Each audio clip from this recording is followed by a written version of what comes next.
Elevated Grapes Podcast. Elevated Grapes Podcast. With your host, Sethi. Your host, Sethi. And Stylist Rashi Bindra. It's time to get started. Let's talk fashion, shall we?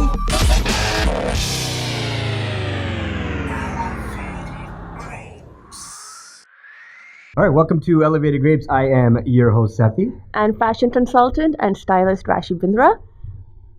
Okay, I was just waiting because sometimes you like to add new things, so I wasn't sure if there's something else new coming to your credentials. No, it's not my credentials. I was just, Sorry, whose credentials are they? I mean, I'm just saying I have nothing new to add. What I am, I am. We just got to be sure. You know. See, I told her that. I'm like, we had this conversation one day, and I quoted Jay-Z. I'm like, no matter who you are, no matter where you go, you are who you are, player. And she's like, that's not necessarily true. She went to this whole long thing. I'm like, dude, I was literally just quoting, and like, you need to calm down. And like, I went a bit deep, into this. I didn't know that he was just like being himself. And I was like, oh, cool. I'm going to have this deep conversation. He's like, no. Yeah, I'm not having a deep conversation right now. This is not what's happening at this moment. So, welcome to the show. And today we're going to get into an interesting topic that's very specific to the fashion industry.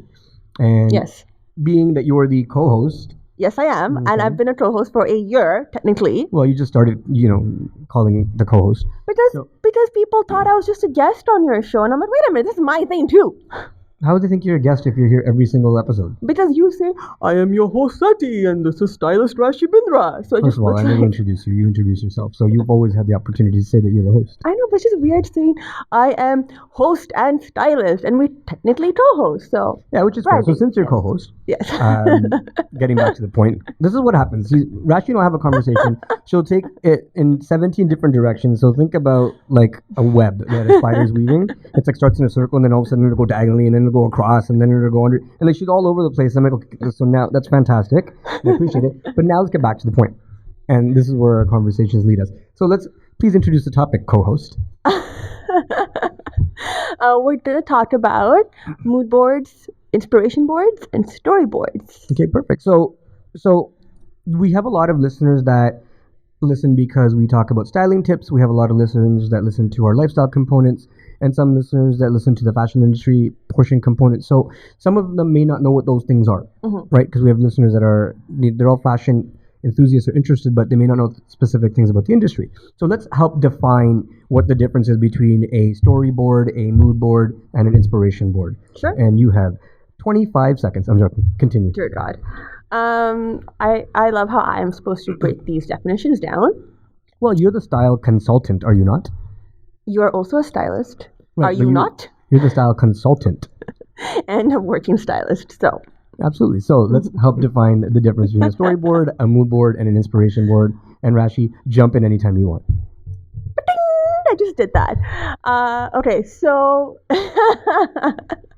a mood board is essentially your scribble. It's how you start doodling and putting your vibe. So it's like when you're at Jack Astor's and they give you the crayon and that's exactly on the what brown it is. paper, and you just write your name upside down and backwards. Yeah. So that's what you do. Oh, I do that all the time. No, but I'm saying on your mood boards. Yeah, I first start with, okay, like what am I feeling? And then I start playing with colors. This is the vibe I want to go for, and that's how I start building. Didn't get that joke. I knew where you were going with that, but I'm just ignoring you. Your feelings and colors. What color are you feeling right now? Red, actually. Crimson. I'm feeling crimson. Why do you guys say it so like this? That's what red brings out. It's a very sexual, empowering color. Very scary. I think Nav and I might need to leave the room. No, it's just like your here color. You know what I mean? Like I am here. Nav and I came up with a new product. You might be interested in it. No, I'm not. Okay. I know exactly what that product is. Okay. Anyways, so back to mood boards. Yes. So your mood board is where you start vibing your project. So if you are hired by any client, whether it's a agency or a designer or even a photographer sometimes, depending on what you're doing, but from a creative and stylist perspective, if you are hired by that, what you do is you make a mood board. And the reason for this mood board is it's actually exactly what it sounds. It's a mood. You're doing a vibe. You're putting ideas together on how to make that vision come to life. So as an example, I did a very sexy jewelry shoot about a year back. Which you can see on your site, on your Instagram handle. You can see the shots and the video for that, the recap video. Yeah, but this is not the one we just recently Okay, posted. It's like the first one I'd done for the magazine. So when I did that, I had an idea of how I wanted to make this. So my mood board essentially was the vibe. So it had a lot of blacks in it, a lot of golds in it. It had a lot of like sexy images in it. So for example, let's break it down. So if you're describing the color palettes that you're using, but are you just putting straight color palettes, or are you actually using images at this stage? So at this stage, when I was putting the mood board, and again, so what a mood board does, it's kind of like your foundation in the sense where you're just building off of it. It's not the Bible. It's not the to-do list. So it's your first letter. Let's just think. It's your ideas. So if you're thinking about, let's think about it from an outfit perspective. If someone's putting an outfit together, they may choose a base. So for example, this is a shirt I want to use. Yeah. And then so this is like your base. Yeah. And then you build off work of around that. Okay. So your mood board is your base. Yes, my mood board is essentially the ideas that I have in mind. And I start bringing those ideas into one cohesive place, if you want to put it that way. Got it. For people who may not be able to visualize this process, think of Pinterest, and that little option that you have of pinning what you like on a board. Yes. That's essentially what you're doing with your mood board. So, but it's not. So, is it very descriptive or very detailed, or No, is it high level? Not. Like It's very high level. At what point do you stop your base structure and then move into your storyboard or your inspiration board? Think of a mood board like the outline of your project, of your proposal. It's like you have an idea that your boss told you, and you have to It's your outline almost. Yeah, send him something, and before you move on to the next step, you want to make sure that you're on the same track, right? Got you. That's essentially what a mood board is. So what I usually do is once I know or I have a discussion of what the high level general idea that my supervisor or my client has hired me for, I send them a mood board, and my mood board is essentially the outline of what I'm thinking in terms of maybe colors or model poses or the vibe that I'm going for this. Is it very sexy? Is it very edgy? Is it very soft? And I send that to them. So will you use specific graphics, or is it more like your color palettes and your themes? Is it how deep does it get? A mood board doesn't get that deep. It just really depends on what's asked for you. So as an example, when I was asked to do a jewelry shoot, and it's not the recent one that's posted, it's the one that's from last year for the same client.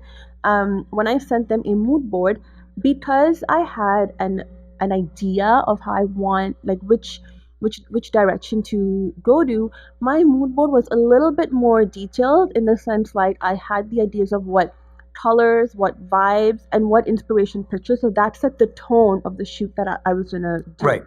And then after that, I made it. I essentially went into what we would call a storyboard. So I skipped the inspiration aspect of it because my mood board was already a bit more detailed, and I sent them a storyboard. So then you went specific. So you talked a little bit about what an inspiration and a storyboard is. So typically, at what point would an inspiration board come in, and at what point would the storyboard come in? So an inspiration board normally comes in after the mood board. So once your client has said, okay, we love this vibe, we love this energy, now let's get a bit more Now you take a deposit. And that too. Actually, I take my deposits before I even send a mood board. Which is great. I mean, if you can make that happen with the client, but that's part of my contract. I'm saying for you that's great, but for maybe someone who's starting out or is trying to build their portfolio or build their branding, you may have to present a few things to some clients to get that they know that you know what you're talking about. And as a tip, guys, when you are sending out your mood boards, especially when you will not get your deposit until it's been approved, or and that's part of the process. Make sure it's a PDF that they cannot edit, and make sure your name or your signature and the dates on it, because there's a lot of people who will take that and PDF is official. Yeah, and the thing is, you can't really change much around from it, right? But you have all your original content and things like that. So I've learned it the hard way, starting out years ago. There've been a lot of people that I know have learned it the hard way, and I've sometimes seen some of my stuff floating around. I'm like, what the hell's going on? Yes. But yeah, so just keep that in mind. But anyway, so once you have your mood board, approved, and you most of the time move on to an inspiration board. There are two ways to do this. I usually just take my mood board, I make a copy of it so that I like to have all my stuff with me, and I just then take that and make it a bit more detailed and go into an inspiration mode. And an inspiration mode is where you have narrowed down your colors depending on the scope of the project, what you need, like your props. You normally know an idea whether it's models or it's real people. You have their pictures in there, so you can really get a little bit more detailed in what you want to create in this. And an inspiration will also tell you what type of shots you want to do in terms of like a pose or a setting. It's not a shot list yet, or a storyboard, which we will get into, but that's essentially where your inspiration is, because if you have a theme, this inspiration board will help you stay on that theme and not get Sidetracked. Yeah, which and it's very easy to happen. One, like as a creative, it's so easy. Does to your do, like, this inspiration and that. board have location, types of props, and like breakdown? Like, for example, I want a camel in the shot, or I want for this shoot, or I want specific luxury cars in this shoot. Like, is that where you get that Yeah. detailed, or does that come later in the shot list? So that comes in my inspiration, because in my inspiration, if I want a camel, that's what I want. Like, that's why it's in my board. It's not a llama, it's not a horse, it's not a buggy, it's an actual camel. It's not a that I want. monkey, it's not Not a a monkey, chimpanzee, it's not a dog. not an And- orangutan. Okay, so the reason I'm saying this is because one of my shoots that I did for a magazine, from day one with the theme that we had, I wanted a camel. And my options were given, how about a buggy instead? How about a horse? How about a llama? I was And like, you're like, no, I want a camel. no, I want a camel. And that's when my childish tantrums come in handy, and I said, this is what I want, and that's it. And that was in my boards, and we got the camel, and it was an amazing shoot, but that's why. Yeah, had you not pushed, it would not have happened.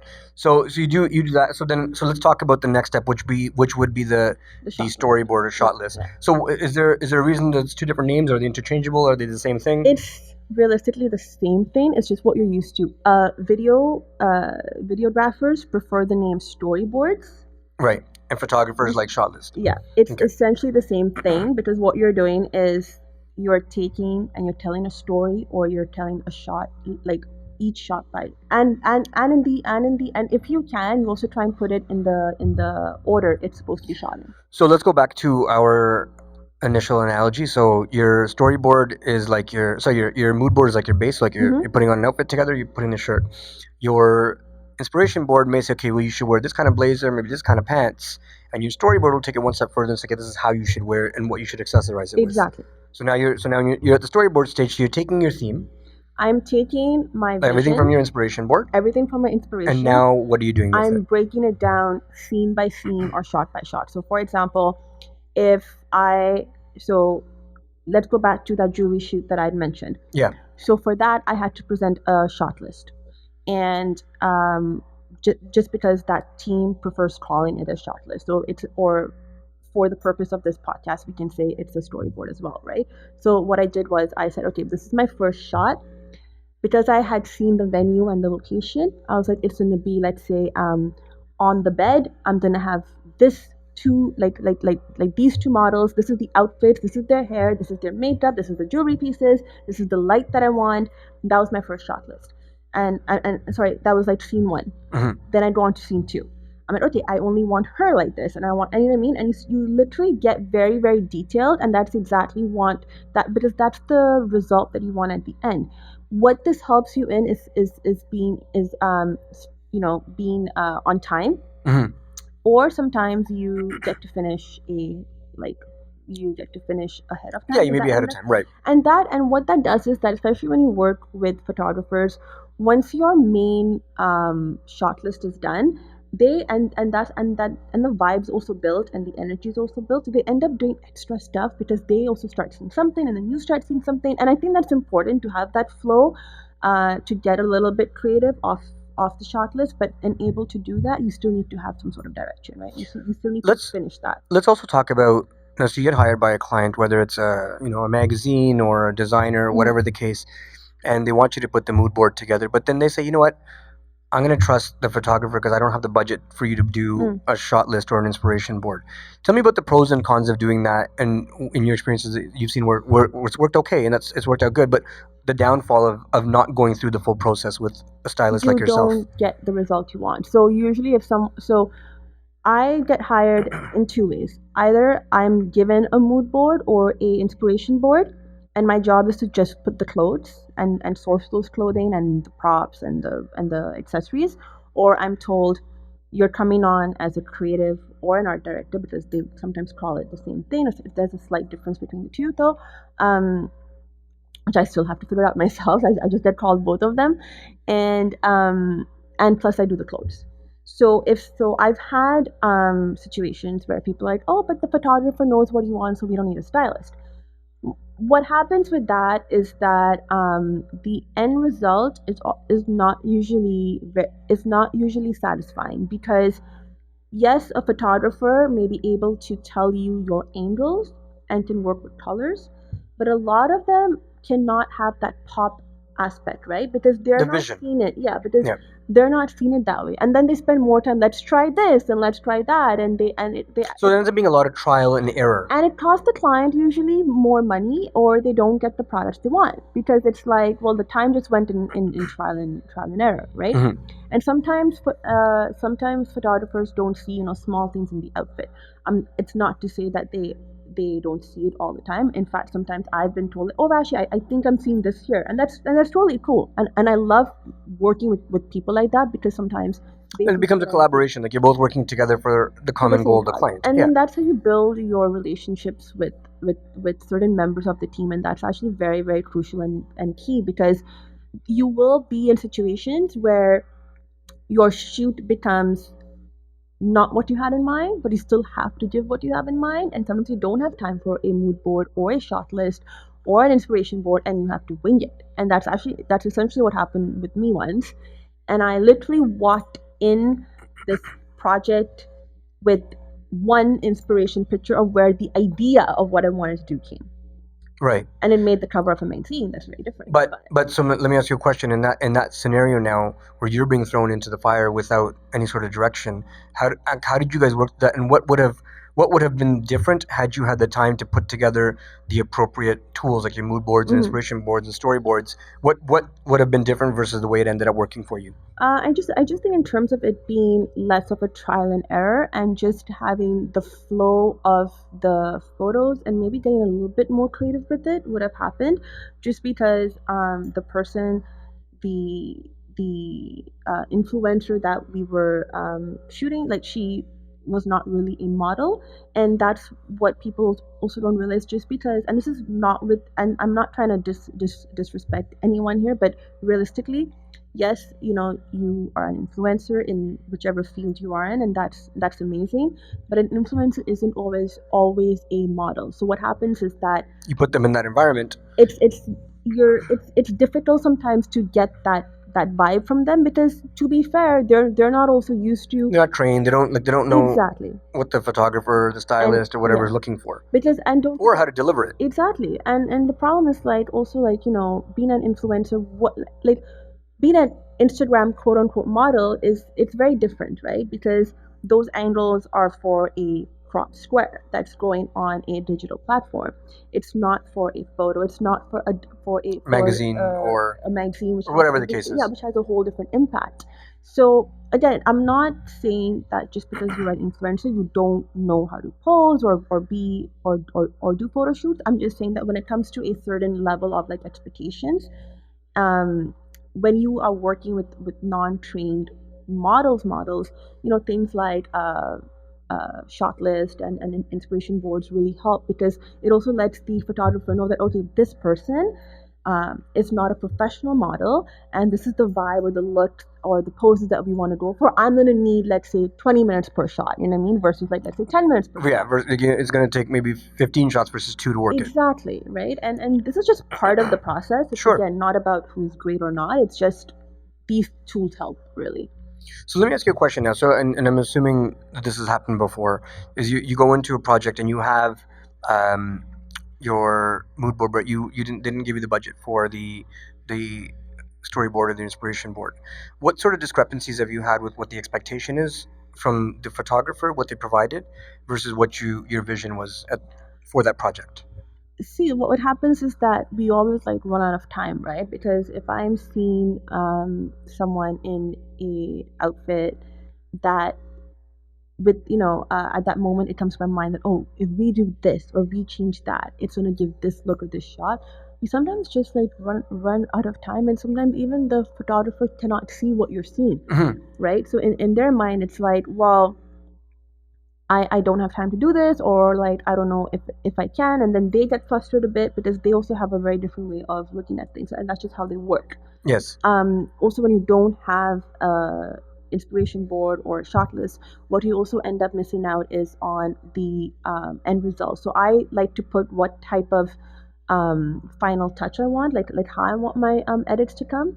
And So that's okay, very so different. was that on your shot list? I put that in my inspiration board Sorry, yeah. and in my shot list. So you'll actually get that granules, the type of edits you want for the photographer Yeah. to end off with. So now, doesn't that also create an issue for your photographer who's like, well, I'm being creatively bound because this person thinks they know my job now? No. So when I say what type of edits I want, when I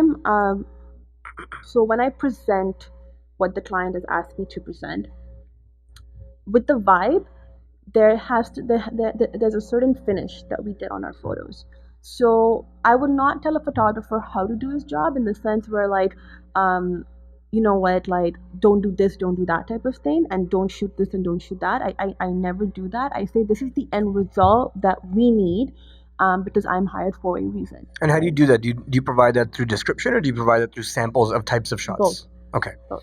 So you'll give an image as I'll a say, direction. Like yeah. obviously you're not trying to recreate the exact image, but it's more like we want these sort of angles, we want this sort of lighting, we want this sort of Exactly. edits and touches on it. And usually photographers, they'll ask me, they'll be like, so what finish are you looking for, or like what's your end result that you're looking for, right? And that's when they do the job.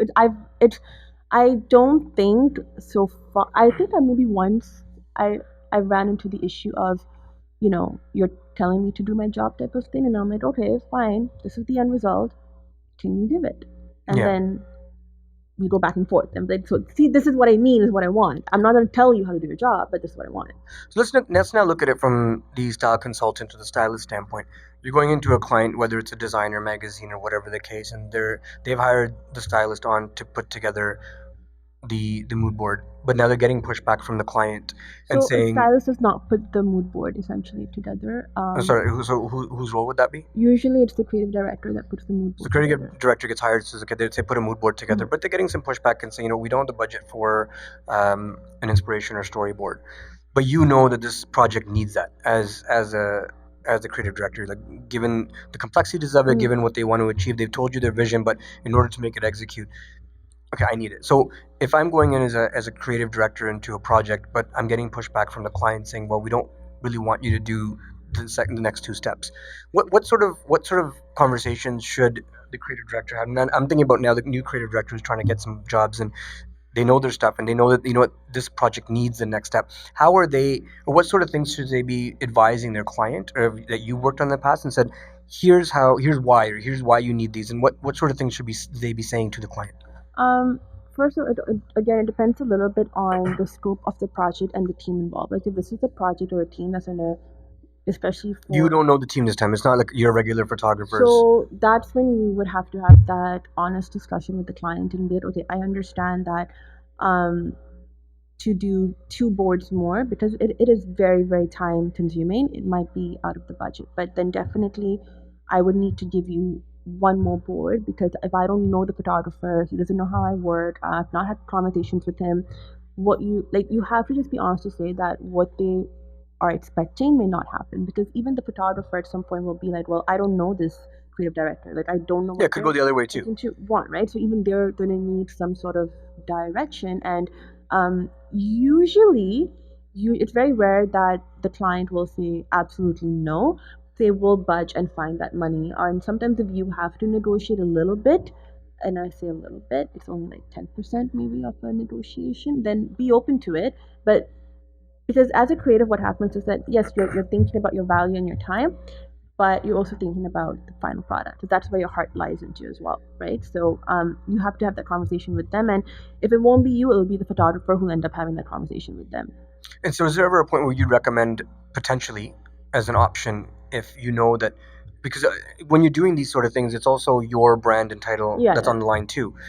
Is there ever a point where you have or would recommend to walk away from a project? Yeah, I've done that. I've actually done that a few times actually, because if I'm not feeling that vibe, I know that energy is going to show throughout the shoot. Well, let's just say you feel the vibe. You're like, you know what, this is an amazing project. It can have an incredible end result.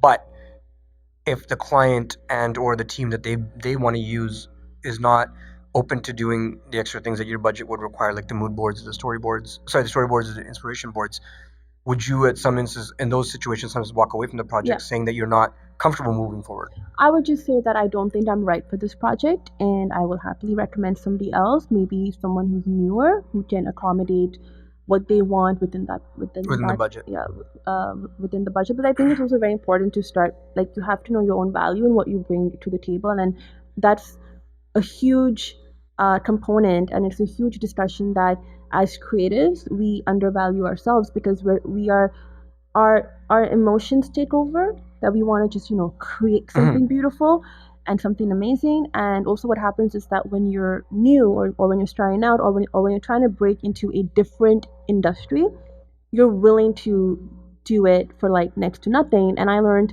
that as well through my journey. And sometimes I've really regretted doing that, because what happens is that your name also spreads. Of course, because that's your brand on the line too. So if people know that, oh, okay, I can get her or him for like less than market rate, I'll do that. And then when you want to start charging what you should charge, you can't. Because everybody knows that you've done this work in the past. Exactly. Or you've done it for, next to nothing and all of that stuff. So you're better off just walking away from a project, and trust me when I tell you, it comes running back to you at the budget you want. Absolutely. Well, of course, and your work speaks for itself, because if your work is going to be quality and on point, then what's going to happen is that will spread on its own too. So that's the end result. So you gotta have some trust in your ability to do that job and make it what it wouldn't be without your expertise or your touch to it. So for those that are listening and they want some more details on this, or found this of value, like today the goal was to get across for a creative director or a stylist that wants to take the next step in the leap into the creative director role, what the 101 is, like how to get that started and how to create the extra value for the client that you're working with. So Rashi's been through this a million times, and she knows the ins and outs of it, so she's able to speak to it quite intelligently. So let's share your final thoughts, and then we'll close out this topic. So just a final thought.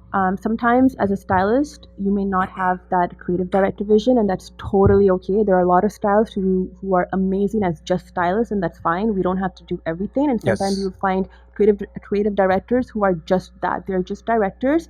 They have visions, but they do not know how to put the clothes, and that's also more than okay, because they'll bring the stylist on. Exactly, and that's a team, and that's how beautiful things happen. And then you have some who can do both very flawlessly, and that's part of life as well, right? So just keep these factors in mind, and I don't want anyone to feel that, because a few people have the title that says creative director and stylist, that means I have to be that. No, because what happens is you end up sometimes ruining your own talent. You gotta know like, for me, for example, I don't think I'd ever be a creative director. Like I love styling, and I would stick to that. So if someone ever approached me to do a shoot, I'd be like, that's cool. I'll bring Rashi to build a vision. I'll work with her on the styling piece, but like I wouldn't do the whole thing. But you got to know and you have to be honest with yourself, right? And I think that's sometimes the trouble we have because of the Instagram world. Yep. So just keep that in mind, and don't undervalue yourself. Don't take no for an answer. If it's not what you're getting, you're better off walking away. And trust me, it's beautiful. It's your brand at the end of the line. Yeah, it's you at the end of the line, right? So all right. So thank you for tuning in to Elevated Grapes, this week's episode about styling and about mood boards. We'll see you next week. Hey guys, thank you for watching that podcast or that video. If you like what you hear and you want to hear more of us and see some of our behind the scenes stuff, subscribe below. Yes, hit that little red button thingy that's over there, and hit subscribe, and keep following us for a lot more cool fun stuff. Thanks again for tuning in. We'll see you soon.